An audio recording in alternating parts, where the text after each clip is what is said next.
Welcome to Aaron Mahnke's Cabinet of Curiosities, a production of iHeartRadio and Grim and Mild. Our world is full of the unexplainable.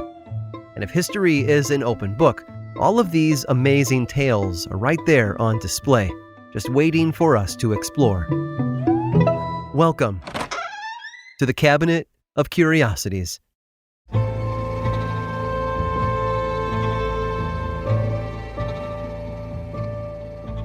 Stoicism has become a popular topic today.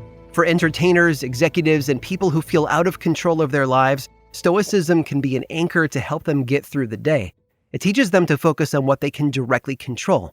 But it's not a new concept. In fact, Stoicism dates all the way back to ancient Greece. When we think of the ancient Stoic philosophers, such as Marcus Aurelius or Epictetus, we imagine serious thinkers. Men and women who pondered the great questions of the universe and wrote long treatises on how to navigate life. What we don't imagine is their sense of humor, and that's because they didn't write about it. Plato wrote a paragraph about humor here and there, usually in the midst of discussing another topic entirely, but he shunned laughter. He considered it, in his words, a certain kind of evil. But not everyone felt that way. In fact, one philosopher loved to laugh, maybe a bit too much.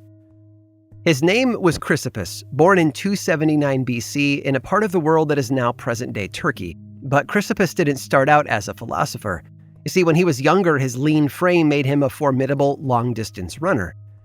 Over time, he endured some hardships in life, such as the loss of property that he inherited from his father, which was claimed by the king. With little to his name, Chrysippus moved to Athens to study under the tutelage of Stoic philosopher Cleanthes. He became a true student of Stoicism, learning as much as he could and even teaching the philosophy to himself. He became an expert, and upon Cleanthes' death, it was Chrysippus who took his place at the head of the Stoic school in 230 BC. On top of his ambitious educational regimen, he also wrote at least 500 lines of work each day. Throughout his lifetime, Chrysippus authored over 700 texts, never afraid to play devil's advocate or, occasionally, plagiarized the works of his contemporaries. Sadly, very little remains of his body of work. Only about 475 fragments still exist, but his influence on Stoicism can still be felt to this day. For example, he believed that living a happy life was the equivalent of living a virtuous life, and that vice led to unhappiness. When it came to Stoicism, the buck stopped with Chrysippus. But he wasn't just all about serious writings and debates. He also enjoyed having a good time. When he was 73 years old, for example, Chrysippus attended the 143rd Olympiad, a 4-year period where athletes competed in various games of strength and skill. The Olympiad is where our modern Summer Olympics come from. At some point during this Olympiad, Chrysippus caught a donkey eating his figs. The sight tickled him so much that he broke out into a laughing fit. He shouted, "Now give the donkey a pure wine to wash down the figs." The laughter continued until he collapsed, still laughing, after which he seized and began foaming at the mouth.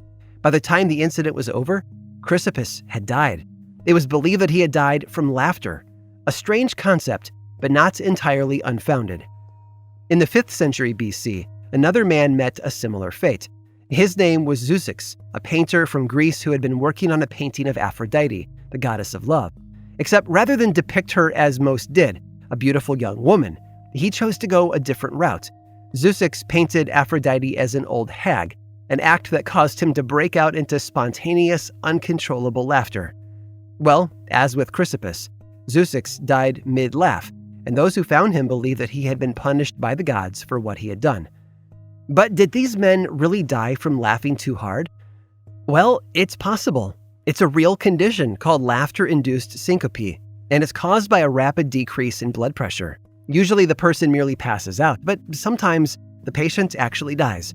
There was even a case of laughter-induced syncope in 1997 when a 62-year-old man died laughing during an episode of the TV show Seinfeld. It's certainly a scary thought that a well-timed joke or a funny story could be a case of life and death. But I will say this, whoever coined the phrase, "laughter is the best medicine," probably should have consulted a doctor first.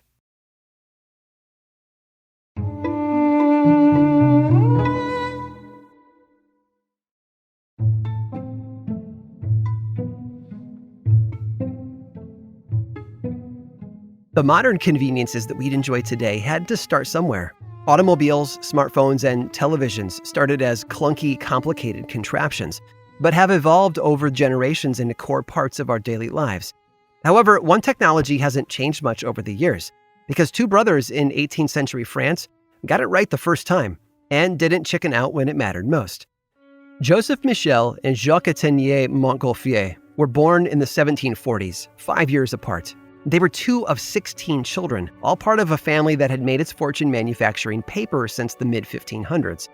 Joseph, the older of the two brothers, had grand ideas for how his life should go. He was an inventor at heart, but lacked a business-oriented mind. He wasn't good with money either. Jacques, on the other hand, was the opposite. He was the rational brother who had planned on becoming an architect. That is, until their oldest sibling Raymond passed away, forcing Jacques to take over the paper company instead. And Jacques brought the company into the modern age with cutting-edge advancements adapted from the Dutch, who were making serious strides in the science of paper production. Joseph, on the other hand, had his head in the clouds. Literally. When he was 35, the aspiring inventor made his own parachute, which he tested himself by jumping off the roof of his house. However, it was clean laundry that gave him a glimpse at what was aeronautically possible. He'd been sitting in front of a fire, a fresh load of laundry strung over the flames to dry, when he noticed how the warm air filled the fabrics. Catching the hot air, they filled and lifted like sails on a ship. Joseph believed that the smoke was what caused them to rise, specifically a gas inside the smoke. He dubbed it the Montgolfier gas. The sight of the cloth reminded Joseph of the stories of Gibraltar, whose fortified city was all but impenetrable. Enemies approaching could not breach a single gate, nor scale its walls. He imagined soldiers floating overhead instead, attacking from above, hoisted by the powerful force of the Montgolfier gas. So Joseph set out to test his theory in 1782 by building a 3-foot-tall wooden box, topping it with a taffeta cover. He dropped a few pieces of crushed up paper and set them ablaze, and watched as the box floated upward on the heat. That was all he needed to see. He wrote a letter to his brother Jacques, urging him to purchase taffeta and rope in bulk. Together, the brothers produced a similar box, but 3 times as large as the first. They launched it into the air by igniting a pile of hay and wool that was inside the box. It drifted for some time before crash landing a mile away. By June of 1783, just a year later, the Montgolfier brothers had created something special. It wasn't a box anymore, but a balloon, a massive one made of sackcloth and coated with paper on the inside. Despite its rudimentary construction, the Montgolfier brothers' version looked very similar to the hot air balloons we fly today, with a globe-like shape on the top that narrowed down to a funnel toward the bottom. In front of a group of distinguished guests from all over France, the brothers demonstrated the balloon's capabilities in a maiden flight that covered a range of roughly 1.2 miles and reached a maximum altitude of just over 6,000 feet. And it was a roaring success. Jacques started touring the country to showcase the balloon to other cities and officials, establishing the brothers as the Orville and Wilbur Wright of their generation. But unmanned flights were only part of the equation. What people really wanted to see was a person piloting that balloon. After all, the true success of the invention was in whether it could transport people from one place to another. And so in September of that year, a new balloon was unveiled. This was made of taffeta and covered in a chemical compound called alum, which helped it withstand the fire. And attached at the bottom was a large basket. King Louis XVI, unsure of whether a living creature would survive such a flight, suggested putting a few criminals inside it to test it. The brothers, though, took a different route. They instead loaded the balloon with a rooster, a duck, and a sheep. Why? Well, to understand it, you have to think like an 18th century European. The duck could already fly, so it was chosen as a control subject, while the rooster, which almost never flew, would be observed in relation to the duck.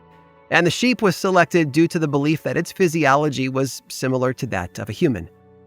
On September 19th of 1783, at the Palace of Versailles, Jacques and Joseph sent the tiny Noah's Ark soaring into the blue. An audience of thousands came to witness the event, as did King Louis and the Queen, Marie Antoinette. They watched the balloon take off and reach an altitude of 1,500 feet. They drifted for almost 2 miles before landing somewhere in the woods, 8 minutes after launch.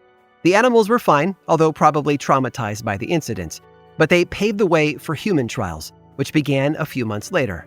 From there, the sky literally was the limit. The Montgolfier brothers changed the world of aviation. That much is clear. And they did it by betting the farm on a sheep, a duck, and a rooster. I hope you've enjoyed today's guided tour of the Cabinet of Curiosities. Subscribe for free on Apple Podcasts or learn more about the show by visiting curiositiespodcast.com. This show was created by me, Aaron Mahnke, in partnership with How Stuff Works. I make another award-winning show called Lore, which is a podcast, book series, and television show, and you can learn all about it over at theworldoflore.com. And until next time, stay curious.